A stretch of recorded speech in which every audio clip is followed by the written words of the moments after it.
Viví tan ciego, sin rumbo cierto, buscando paz y descanso,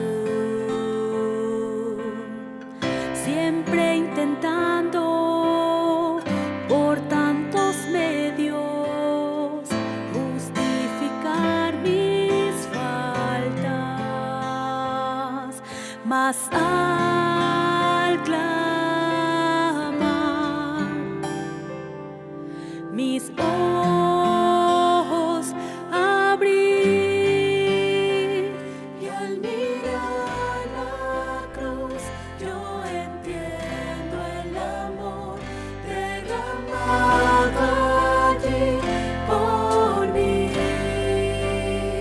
sacrificio de sangre por un pecador. No soy merecedor, tu gracia me alcanzó.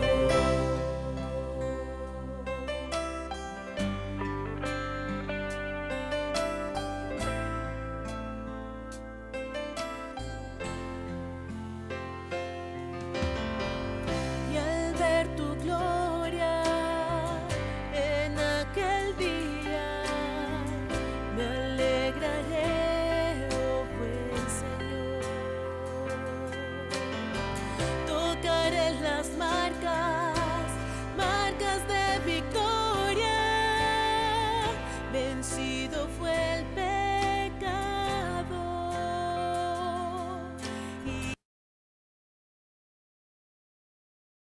¿Cómo le va? ¿Se escucha? ¿Se escucha bien? Muy bien, bienvenidos una vez más. Es el tercer jueves que estamos reunidos en este hermoso seminario, estudio, clase bíblica, como quieran llamar, de Apocalipsis. En un mundo cada vez más ajetreado y confuso, el Señor nos revela lo que pasará en su libro del Apocalipsis. Así que hoy será el tercer tema en esta noche. Que sean bienvenidos todos y estaremos estudiando juntos este hermoso libro del Apocalipsis. Para comenzar, vamos a hacer una oración y después vamos a de pie entonar el canto lema, Maranatha. Así que así como estamos, oramos. Padre nuestro que estás en los cielos, santificado sea tu nombre. Gracias te damos una vez más por permitirnos estar aquí presentes, tanto lo que estamos aquí, pero lo que está también del otro lado. Ayúdanos a comprender y entender. Por eso rogamos que el Espíritu Santo, Señor, nos pueda guiar hacia toda la verdad. Bendice al pastor Alcibiades, que tendrá el tema de estudio en esta noche. Le pedimos en el nombre de Jesús. Amén. De pie entonces el canto lema.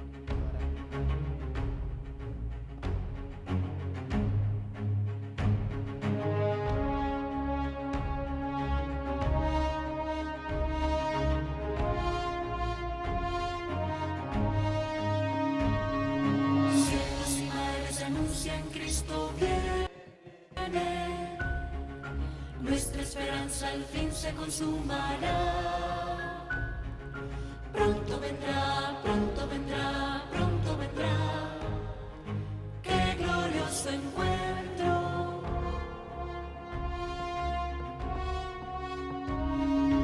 Muchos han dicho en su nombre, soy el Cristo. Guerras, rumores de guerras oímos ya. Pronto vendrá, sí, pronto vendrá. Qué glorioso encuentro.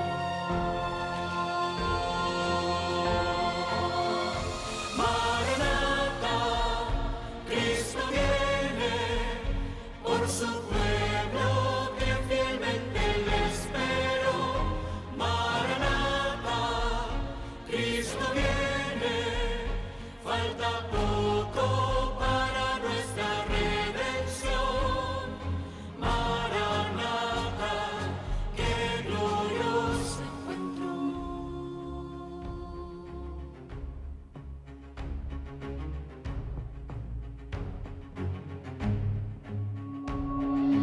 Con majestad y gloria vendrá del cielo, Los que murieron en él resucitarán.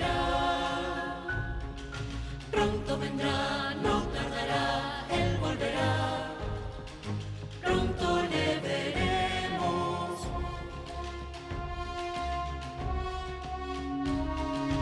En un instante seremos transformados.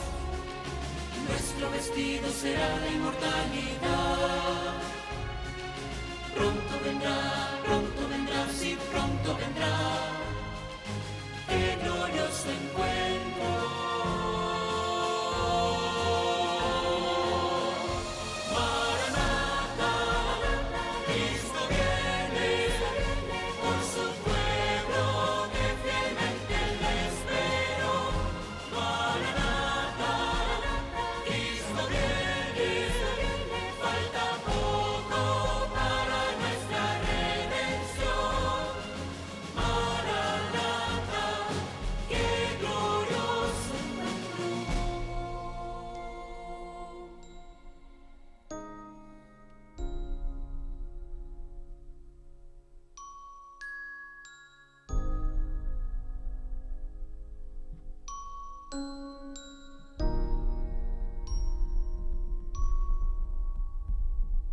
Pronto vendrá,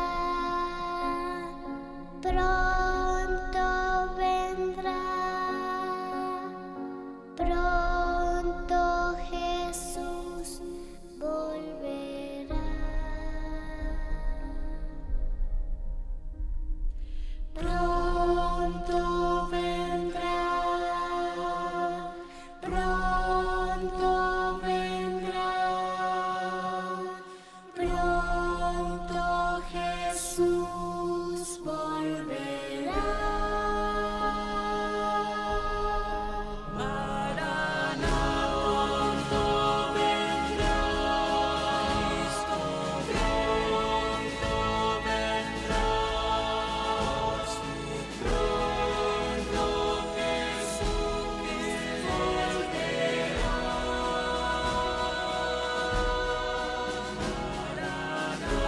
pronto vendrá. Cristo pronto vendrá.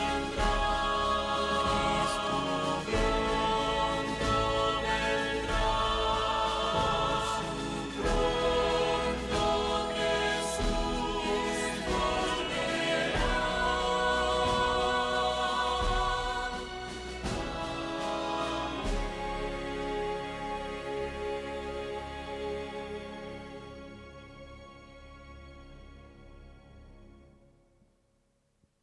Pueden tomar asiento. Qué hermoso canto, ¿no? Maranatha, Cristo viene. Así que le vamos a dar lugar ahora al pastor Alcibiades. Tiene el tiempo para el estudio.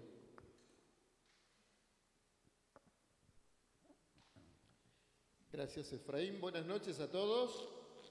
Buenas noches. Hoy toca repasar un texto bíblico y, lógicamente, centrados en el Apocalipsis. Apocalipsis es descorrer el velo, es mirar más allá de nuestra realidad. Es cuando Dios revela el futuro, no muy lejano, y también el futuro lejano. En el Apocalipsis, todos los libros de la Biblia se encuentran, todos, desde Génesis hasta San Judas, hasta Judas. Luego de Judas, en el Nuevo Testamento, viene el último libro, que es el Apocalipsis. 39 libros en el Antiguo Testamento y 27 libros en el Nuevo Testamento. Por eso la Biblia, bien denominada, es el conjunto de libros. Pero Apocalipsis es como el mosaico de toda la Biblia, porque reúne todos los pensamientos anteriores a él. Ahora, el protagonista central del Apocalipsis, lógicamente, es Jesús. Pero Jesús utilizó a su siervo Juan para que este mensaje llegara a las iglesias y desde allí a la posteridad, a cada uno de nosotros. Me gustaría que juntos aprovecháramos este hermoso tiempo para deshojar las Escrituras y ubicarnos en Apocalipsis, el capítulo número 1, aunque ya se comenzó con el capítulo 1, hoy continuamos con las 7 iglesias. Pero es interesante notar por qué 7 iglesias. El apóstol San Juan fue el beneficiario de las revelaciones del Apocalipsis. Y él, en el capítulo número 1, nos cuenta de qué manera llega el mensaje de Dios a cada uno de nosotros, a la iglesia. San Juan, en la isla de Patmos, nos revela la manera como este mensaje llegó a cada uno de nosotros. Este mensaje procede del Padre. El Padre da a Jesucristo el mensaje. Jesús ocupa a los ángeles. Estos prestamente traen el mensaje y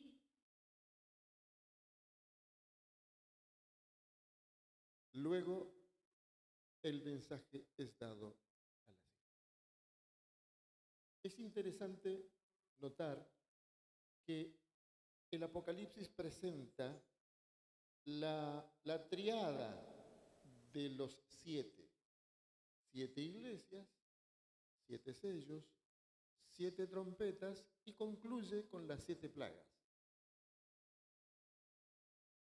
totalizando 4. Ahora, ¿por qué 7? Ustedes saben que los números en el Apocalipsis, tanto del Antiguo Testamento como del Nuevo Testamento, tienen su significado. Número 1, la divinidad, la deidad. Número 3, nosotros entendemos al Dios triuno. Número 4, los 4 ángulos del mundo, norte, sur, este y oeste, abarca el mundo entero. Número 6 es el número del ser humano, el número del hombre pecador, digamos, ¿no? De pecado. Y el número 7 es el número de Dios, el número perfecto. Así que, y siguiendo un poquitito, el número 10 es el número de los reinos, 10 reinos. El número 12 es el número de la iglesia, 12 tribus, 12 apóstoles, 12 por 12, 144, 144.000, en fin. Es toda una situación interesante. 24, 12 más 12, 24 ancianos, que aparece justamente en el capítulo 4 de Apocalipsis.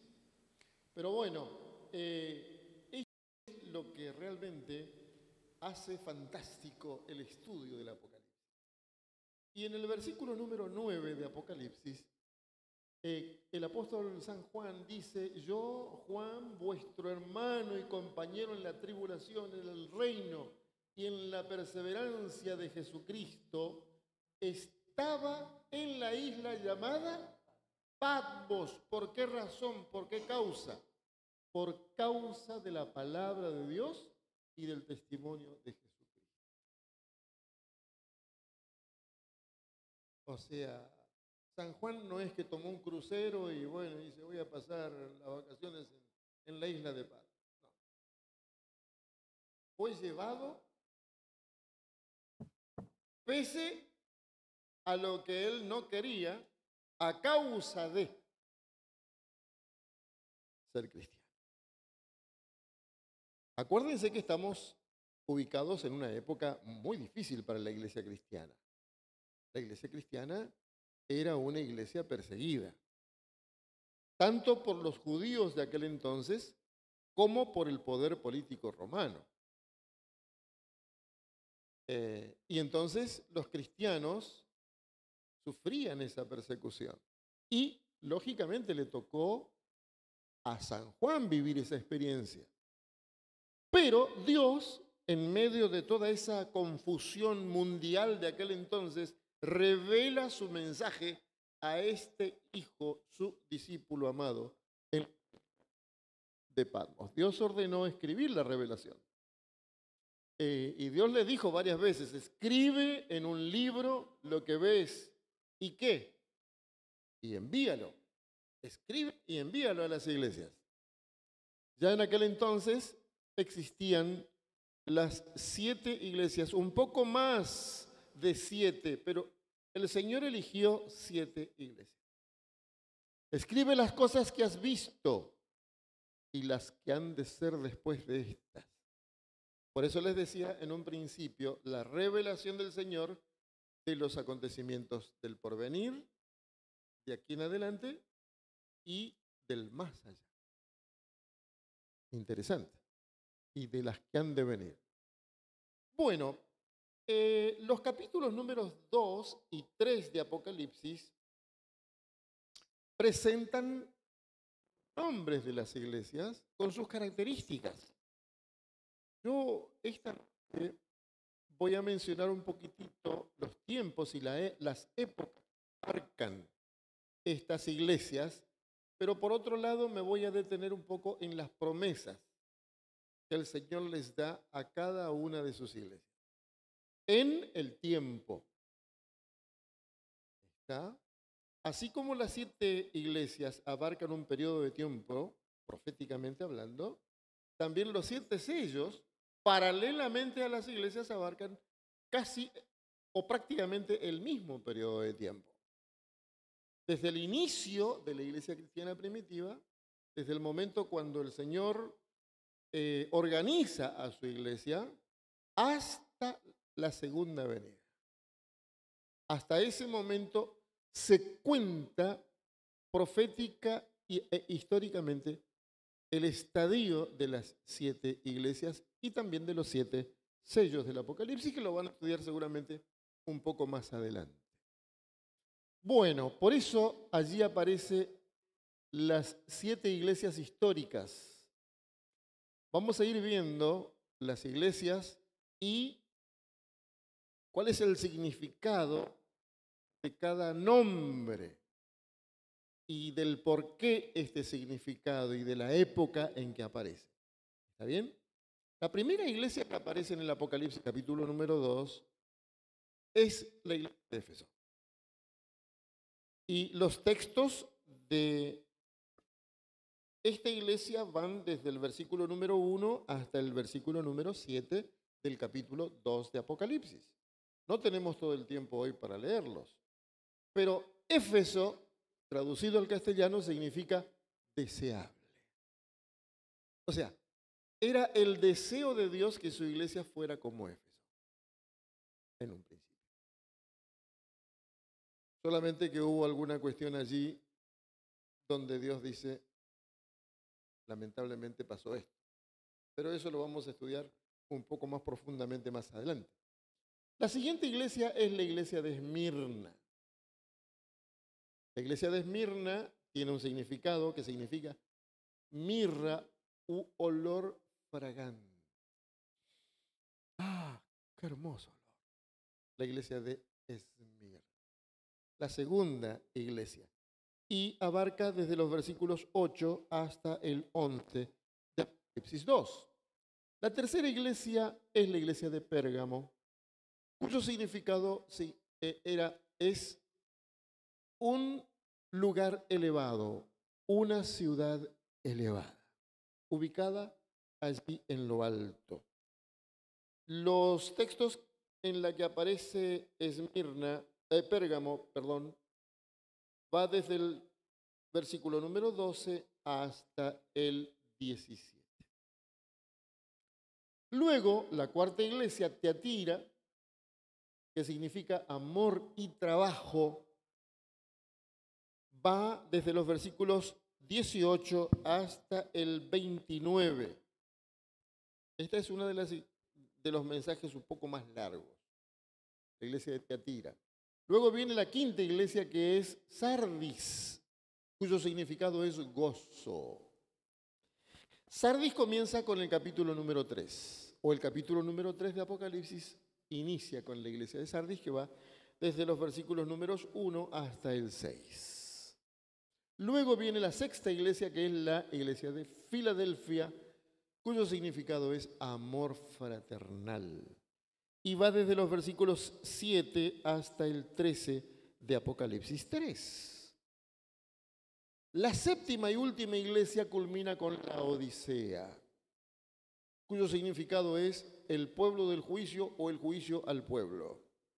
Cualquiera de las dos significa lo mismo y va desde los versículos 14 hasta el 22, hasta el último texto de Apocalipsis 3. ¿Alguna pregunta hasta aquí? Vamos a ver los periodos de tiempo en la que van apareciendo estas iglesias y desde su inicio hasta su culminación, ¿está? Dijimos que el inicio es cuando Cristo instaura la iglesia cristiana primitiva y su final es la segunda venida de Cristo en el tiempo. Vamos a ver esto en la línea cronológica de la aparición. Ahí vemos a Jesús en la cruz, donde se inicia la iglesia. Interesante que la cruz es la que inicia la iglesia cristiana y culmina con su segunda aparición, su segunda venida a este mundo. Muy bien, Éfeso va desde el año 31, muerte de Jesús, hasta aproximadamente el año 100, hasta la muerte del último de los discípulos, San Juan, entre el 94-96 de la era cristiana.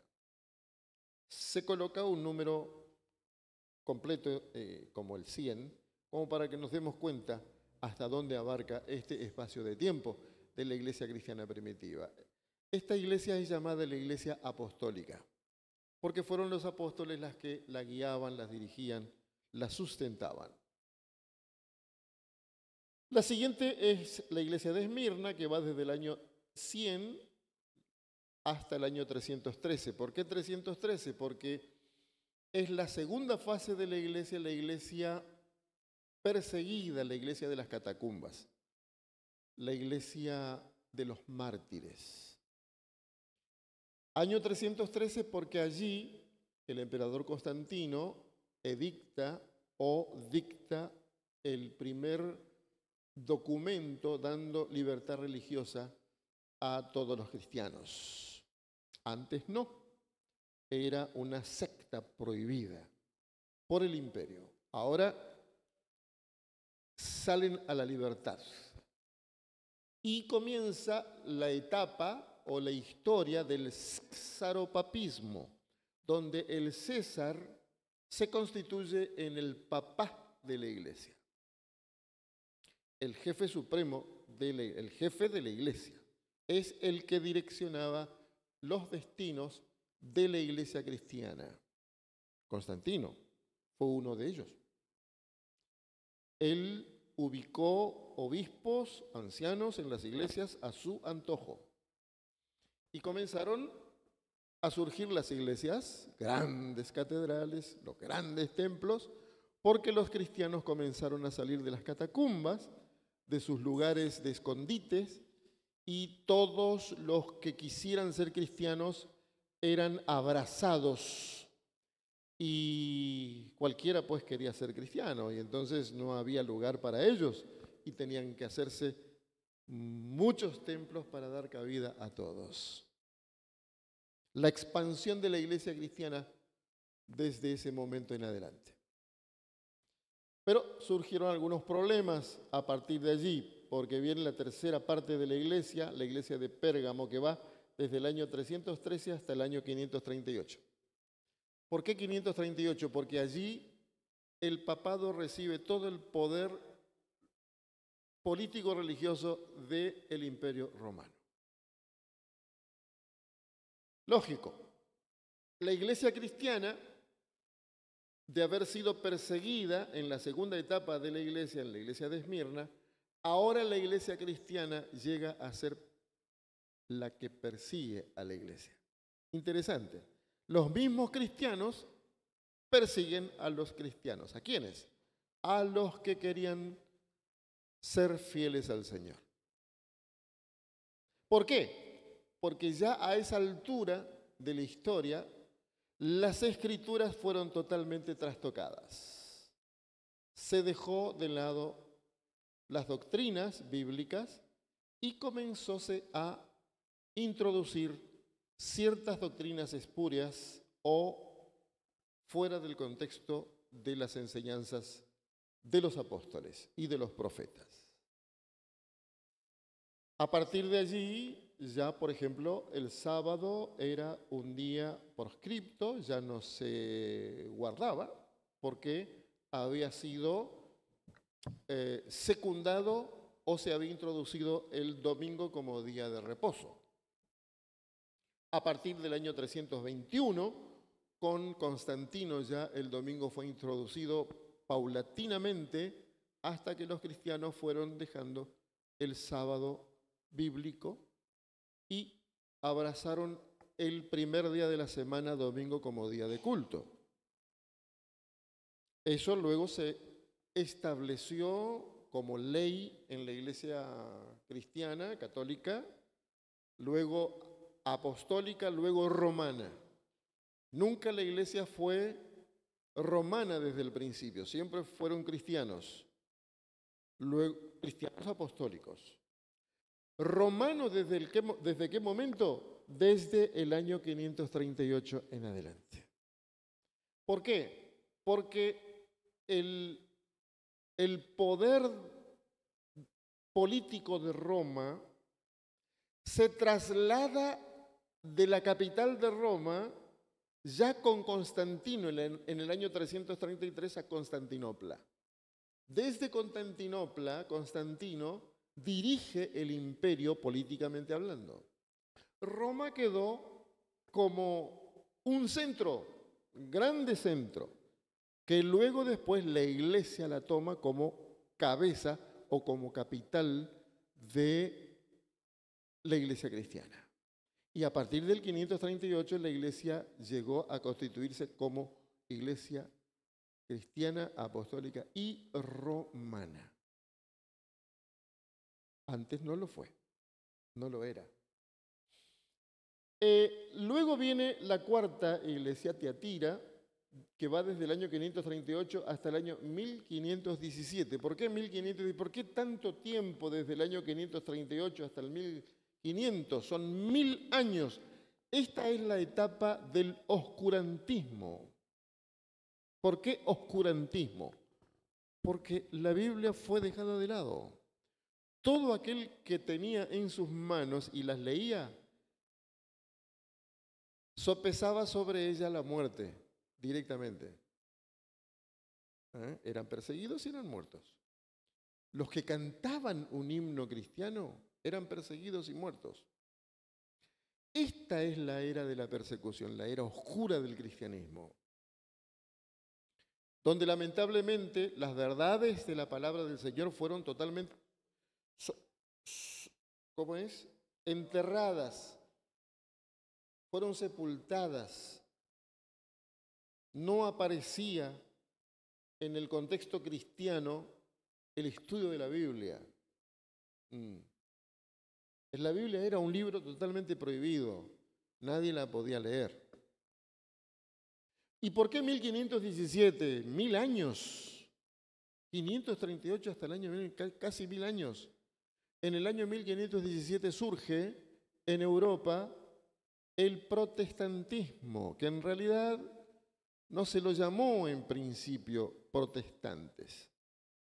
¿Por qué se lo llamó protestantes? Porque los príncipes alemanes que aceptaron la doctrina de Lutero, que Lutero era un dominico, un cura, un sacerdote dominico, era un doctor en teología, un profesor de universidad, enseñaban las escrituras a sus alumnos, empezó a conocer a Dios, empezó a saber un poco más de las escrituras y a partir de conceptos de la justificación por la fe comenzó a creer realmente en Dios y en su palabra. Y empezó a predicar y empezó a enseñar. La iglesia no lo aceptó en ningún momento, la iglesia católica no lo aceptó. Inclusive los llamaron para retractarse de sus ideas. Y Lutero dijo, yo no me puedo retractar, no puedo dejar a un lado esto. Lo que yo he conocido no lo puedo dejar a un lado, no puedo colocarme en contra de ella. Porque lo único que yo hago es predicar lo que dice la palabra, enseñar lo que dice Dios, su palabra, su verdad. No puedo retractarme. Los príncipes alemanes que acompañaron a Lutero en una de las reuniones donde la iglesia los llamó para presentarse y tomar cartas en el asunto, directamente matarlo, los príncipes se dieron cuenta que era una trampa lo que le habían tendido a Lutero y fueron ellos a representar a Lutero. Y fueron a protestar contra la iglesia, acerca de los abusos de la iglesia. Y por eso se los llamó protestantes. No por otra cosa, sino que protestaron contra los abusos de la iglesia. 1517, cuando Lutero clava las 95 tesis en la iglesia de Gutenberg. Ahí aparece la doctrina de la justificación por la fe, la doctrina de una sola fe, la doctrina de la palabra de Dios como palabra. Y así se constituyó el luteranismo como una de las iglesias en contra de la católica. Luego viene la iglesia de Sardis, que va desde el año 1517 hasta el año 1798. ¿Por qué 1798? Porque allí, en el año 1798, se cumplen un periodo profético muy interesante que abarca 1260 años, que va desde el año 538 hasta 1798, 1260 años del poder político-religioso del papado. En el año 1798, el general Berthier va a Roma, apresa al Papa y lo lleva cautivo. El papado quedó descabezado. Y se cumplen los 1260 días de persecución de la Iglesia católica, apostólica y romana a los que querían ser fieles a la palabra. De verdad. Los valdenses, los albigenses. En fin, ¿cuántos cristianos muertos por la verdad, por la palabra, por sus creencias? Por los mismos cristianos, guerras y más guerras y guerras y guerras en nombre de Dios. Eso es lo triste de la historia. Si uno pudiera contar lo triste de la historia, bueno, metete en esa parte de la historia y vas a notar qué tristeza la iglesia contra la iglesia, ¿no? Una iglesia apóstata, totalmente, contra una iglesia que quería ser fiel totalmente a Dios. 1798. La penúltima iglesia, la iglesia de Filadelfia, que va desde el año 1798 hasta el año 1844. 1798. Filadelfia es la iglesia de la reconstrucción evangélica en el mundo. El evangelio comienza a ser predicado, se abren las sociedades bíblicas, se envían misioneros al mundo entero. Es como que la gente comienza a estudiar inclusive las profecías bíblicas en este periodo de tiempo. 1798 a 1844. ¿Por qué 1844? Porque en 1844 se funde en ella un momento profético muy interesante que seguramente lo van a estudiar más adelante, que tiene sus inicios en los 2300 días proféticos o años proféticos. No vamos a entrar en ello ahora, pero esta es una de las profecías más largas de la Biblia y más emocionante, más interesante. Los 1260 días forman parte de los 2300 días o años. Pero en el año 1844 se da inicio a dos eventos muy importantes en la historia de la Iglesia. Uno celestial y otro terrenal.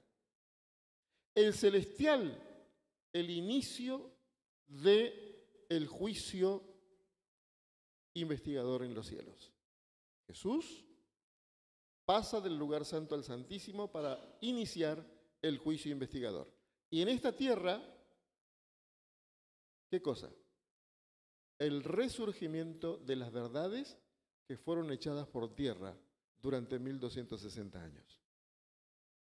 El resurgimiento de esas verdades que fueron pisoteadas.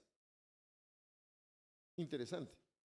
Cómo Dios fue manifestando su mensaje al mundo.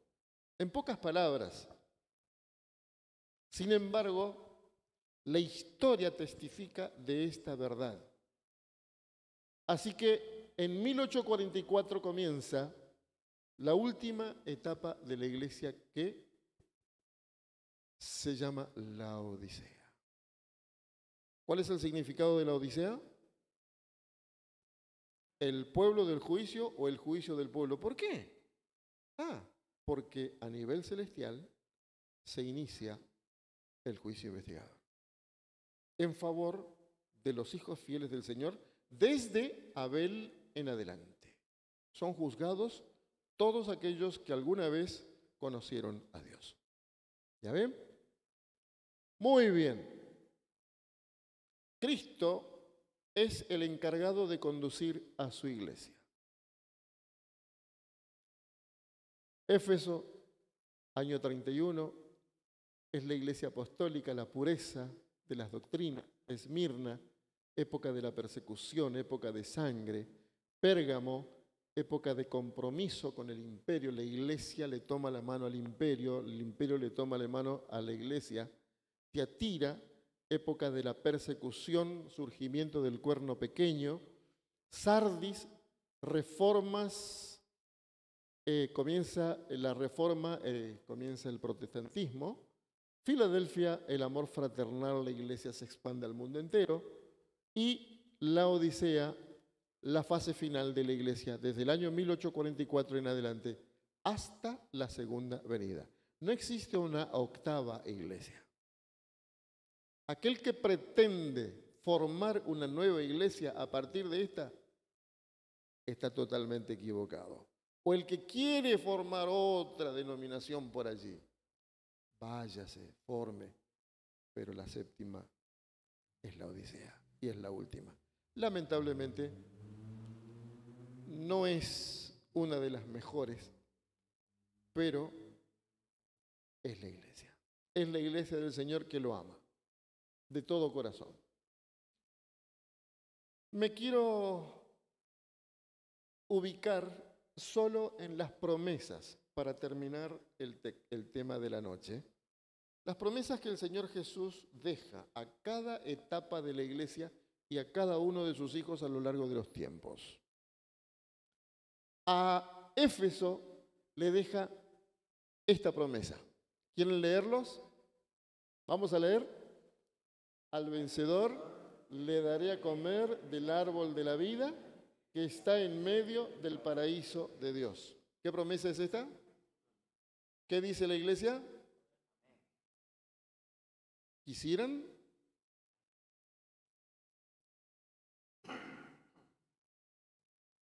Adán y Eva fueron los únicos que comieron del árbol de la vida en el huerto del Edén. Usted ni yo sabemos ni el color ni el sabor de la fruta de este árbol. Pero sí, si vencemos, dice acá, tendremos acceso al fruto de este árbol. Muy bien. Siguiente. Esmirna. Vamos a leer juntos. El vencedor no sufrirá daño. ¿De qué? Este es el primer texto en el Apocalipsis que menciona esta expresión, segunda muerte. Después, recién en el Apocalipsis capítulo 20. Pero aquí es la primera vez que en toda la Biblia aparece esta expresión, segunda muerte.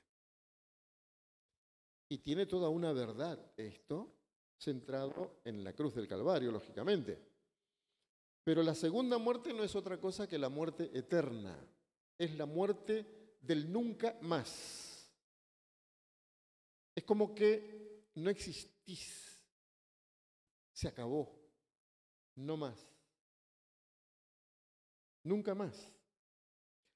El vencedor no sufrirá de esta muerte. La tercera iglesia recibe esta promesa. Dice, al vencedor le daré de comer del maná escondido y le daré una piedrecita blanca. Y hay más.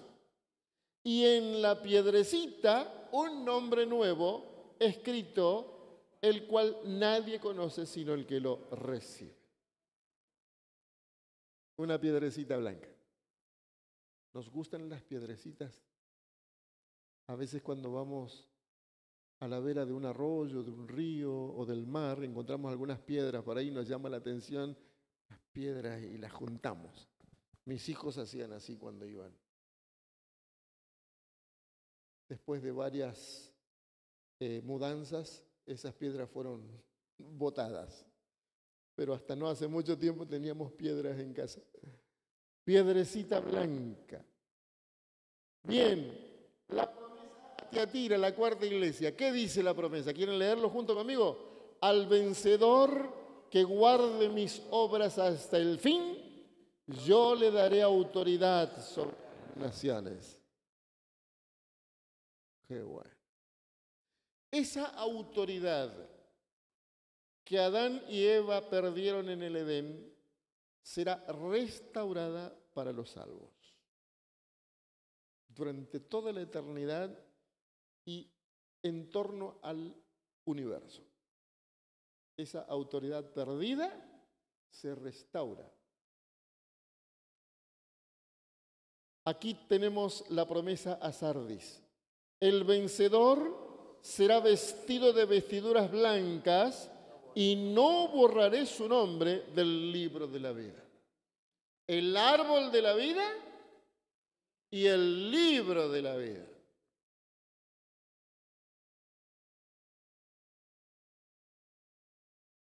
Jesús les había dicho a sus discípulos que se preocuparan, que su preocupación debiera ser que su nombre esté escrito en el libro de la vida. Interesante. ¿En qué momento se escribe nuestro nombre en el libro de la vida? ¿Quieren saber? ¿Cuántos quieren saber? La próxima vez que nos reencontremos les voy a contar. Habría que ver. Sigue la promesa Sardis. Y confesaré su nombre delante de mi Padre y delante de sus ángeles. Qué privilegio, ¿no?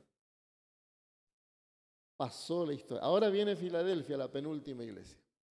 ¿Cuál es la promesa de Filadelfia? Dice, al vencedor yo lo haré columna en el templo de mi Dios y nunca más saldrá de allí.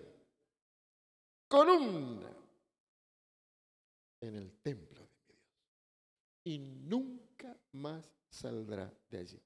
¿Qué promesas? Hermanos, yo creo que las promesas, y estoy seguro de ello, son las que fortalecen nuestra fe. Por eso es que el apóstol Pablo dice que el oír viene por la palabra de Dios. Porque la fe viene por el oír y el oír por la palabra de Dios. Y nuestra fe se fortalece a partir de las promesas que el Señor nos hace. Yo puedo prometer, usted puede prometer mucho, pero sus promesas quedan en el agua o en el aire o en el hielo, ¿no es cierto? O en la arena. Porque no las cumplimos muchas veces. Pero cuando el Señor promete, el Señor las cumple. ¿Ya? Ahí es donde se fortalece nuestra fe. Y finalmente, hay todavía algo más. Dice, escribiré sobre él el nombre de mi Dios y el nombre de la ciudad de mi Dios, la nueva Jerusalén. Qué promesa hermosa. Y finalmente la Odisea. También tiene su promesa. Aun cuando, si usted lee el mensaje del Señor para esta séptima iglesia, no hay nada bueno en ella. Nada bueno. Sin embargo, el Señor tiene una promesa para usted y para mí. ¿Cuál es esta promesa? Dice, al vencedor le concederé que se siente conmigo en mi trono, así como yo he vencido y me he sentado con mi Padre en su trono. Usted y yo tendremos el privilegio, aunque sea, estoy sentado en el trono del Señor Jesús. ¡Qué promesa preciosa! ¿Quisiéramos vivir esta experiencia? Pues bien, tendremos que formar parte de los vencedores. No porque tengamos fuerzas, ni extras, ni nada por el estilo, sino porque Jesús venció. Y la victoria de Cristo es nuestra victoria. Puede llegar a ser nuestra victoria. Y me quedo con esto, con el mensaje a la Odisea, la última iglesia. Usted y yo formamos parte de esta iglesia. Esta iglesia, la Odisea, se cree, no es que se creía, se cree, ¿qué cosa? Rica. ¿Qué más? Yo tengo la verdad, no necesito orientación, reorientación, no necesito más nada, ya tengo todo. Pero su realidad es, nuestra realidad, que somos pobres, somos realmente miserables, somos ciegos y estamos desnudos. Somos tibios, indiferentes y autosuficientes. Esta es nuestra realidad. Podemos seguir estando en esa situación o salir de esa realidad. El Señor quiere que salgamos. Por eso el Señor nos aconseja, compra de mí ¿con qué? Si no tenemos nada para comprar. Pero Él me dice, lo más precioso y lo más caro, oro, colirio y vestiduras blancas. Yo tengo poder, estos bienes que vos podés comprarlo. ¿Con qué? Vida con vida. Así como Jesús dio su vida, yo lo único que tengo es mi vida y la entrego al Señor. Vida por vida. Entrega de nuestra vida. Por eso el premio es, si vences, te sentarás en mi trono. Hermanos, hoy Cristo desea, anhela un encuentro personal con su iglesia, con vos y conmigo. Por eso Apocalipsis 3 dice, yo estoy a la puerta. Yo estoy a la puerta de tu corazón, de tu mente, de tu cerebro, de tus pensamientos, de tu voluntad. Yo estoy aquí y estoy llamándote por tu nombre. Él no está tocando. No dice estoy tocando. No, dice llamo. Llamo. ¿De qué manera el Señor llama? Habría que ver de qué manera Dios me está llamando. ¿Será que le estoy haciendo caso? ¿Qué tipo de llamadas? ¿Quieren saber? Bueno, ese es otro sermón, pero el Señor llama permanentemente. Y utiliza recursos inverosímiles para llamarnos. Hasta a veces el trinar de un pajarillo. Ahí el Señor nos está llamando. A la mañana temprano, cuando nos despertamos, capaz que el Señor me está llamando. Tengo que escuchar la voz de Dios. Acuérdense de Elías. Elías no escuchó la voz de Dios en el terremoto, no escuchó la voz del Señor en un torbellino, sino en un silbo apacible, en la quietud, en la calma.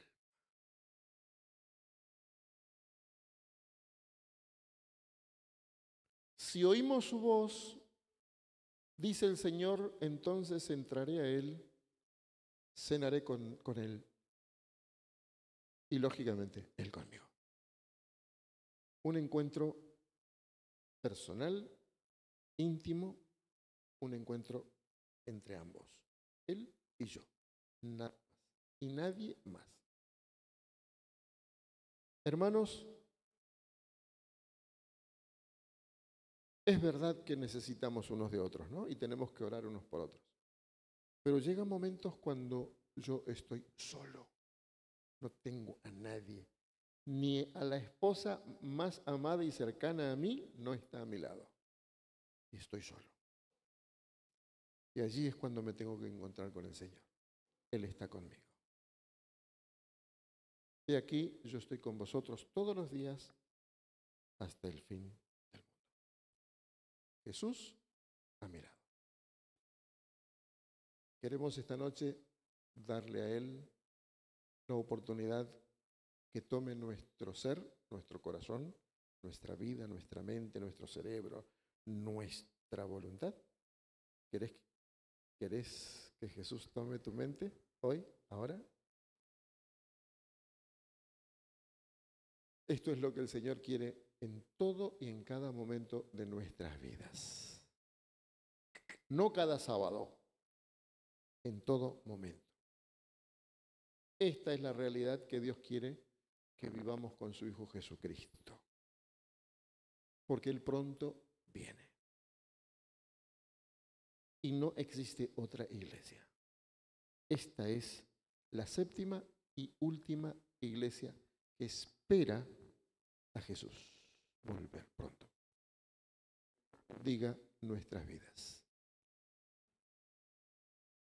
¿Preguntas? ¿Hay alguna pregunta que surja o que surge del auditorio? Sí, pastor, no sé si una pregunta, pero me gustó la última parte que había nombrado, que si bien por ahí la condición de la última iglesia no es la mejor, pero justamente allí en esa promesa o en ese llamado personal que Él está ahí llamando, puede ser nuestra realidad. Si bien a nivel general hay una realidad, pero tu realidad, tu vida espiritual, justamente puede diferenciarse y depende de nosotros, como bien había dicho, de esa condición espiritual en la cual estamos. Así es. Es muy personal el llamado de Jesús. Yo estoy a la puerta y llamo. Si alguien. Muy bien. ¿Hay alguna otra pregunta o si no, dejamos acá? Sí, Jorge. Hay, hay en cada promesa un llamado importantísimo Sí. que dice al que es vencido. Ajá. Y vencer depende de cada uno de nosotros. La victoria está con Él y nada más con Él. Ahora, los que elegimos estar con Él o no, somos cada uno de nosotros. Por eso hay Apocalipsis está diciendo al que venciere. Ahora, realmente, ¿quiero ser vencedor o perder? Bueno, la expresión vencer denota lucha, guerra, confrontación. Y lo que Jesús está aduciendo es que cada uno de sus hijos a lo largo de toda la historia va a tener una confrontación, una guerra permanente contra el enemigo. O sea, este mundo es un mundo de conflictos permanentes. Desde el momento que entró el pecado en esta tierra, sin duda entramos en una lucha. Por eso es que Génesis 3:15 indica de manera clara esa lucha entre el bien y el mal. Por eso, al que venciere en esa lucha. ¿Y cuál es mi lucha? La lucha mía, en realidad Jesús ya la venció, pero mi lucha es la entrega de mi voluntad a Jesús. Esa es la lucha y la victoria. La victoria es cuando yo me entrego al Señor. Esa es la victoria. ¿Está claro? Pero aquel que no entiende esto, que no sabe que en este mundo el conflicto de los siglos está centrado en mi mente y que Satanás y Jesús están luchando para que yo me entregue o a Dios o al diablo, entonces la victoria es cuando yo me entrego a Cristo.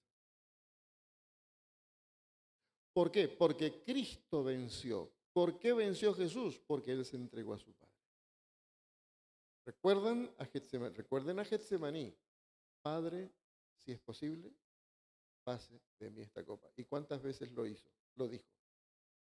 3 veces. Jesús luchó.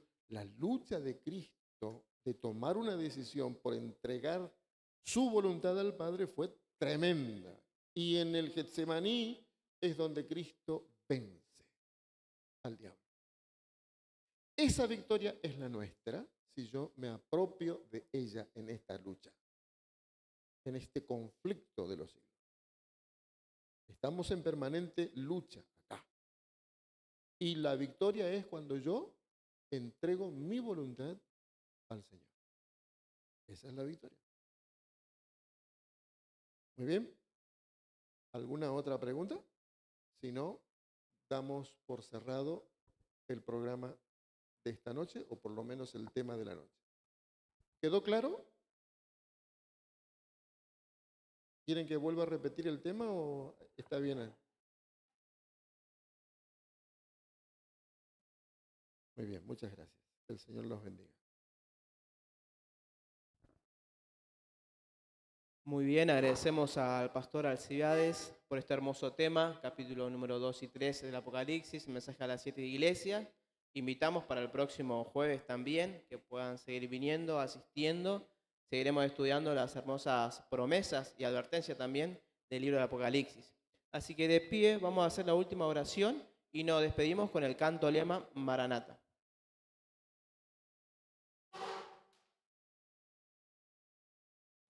Padre nuestro que estás en los cielos, gracias Señor porque en realidad el Apocalipsis es un libro abierto, una revelación parte tuya Señor hacia nosotros. Gracias por las advertencias que nos das allí, pero también muchas gracias por las promesas hermosas que están allí incluidas. Ayúdanos a ser más que vencedores en tu nombre. Gracias por guiar a tu iglesia a través de toda la historia. Y gracias porque lo sigas acompañando y lo harás hasta el fin de los tiempos. Padre, nos entregamos como iglesia en tu nombre. Todo esto pedimos y agradecemos en Jesús. Amén.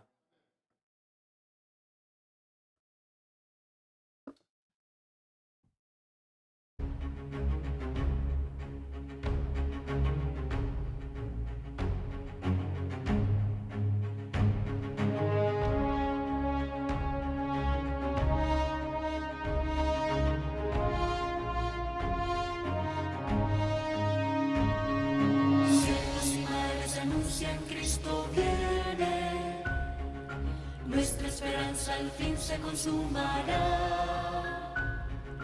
Pronto vendrá, pronto vendrá, pronto vendrá. Qué glorioso encuentro.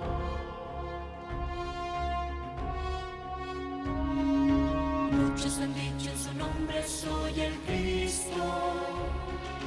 Guerras, rumores de guerras oímos ya. pronto vendrá, sí, pronto vendrá. Qué glorioso encuentro. Maranata, Cristo viene por su pueblo que fielmente le espero. Maranata, Cristo viene, falta poco para nuestra redención. Maranata, qué glorioso encuentro.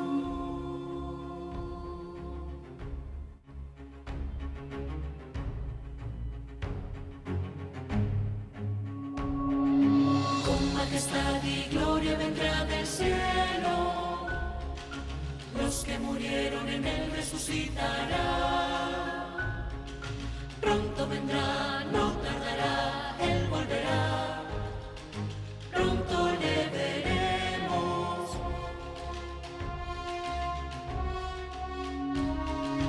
En un instante seremos transformados, nuestro vestido será de inmortalidad.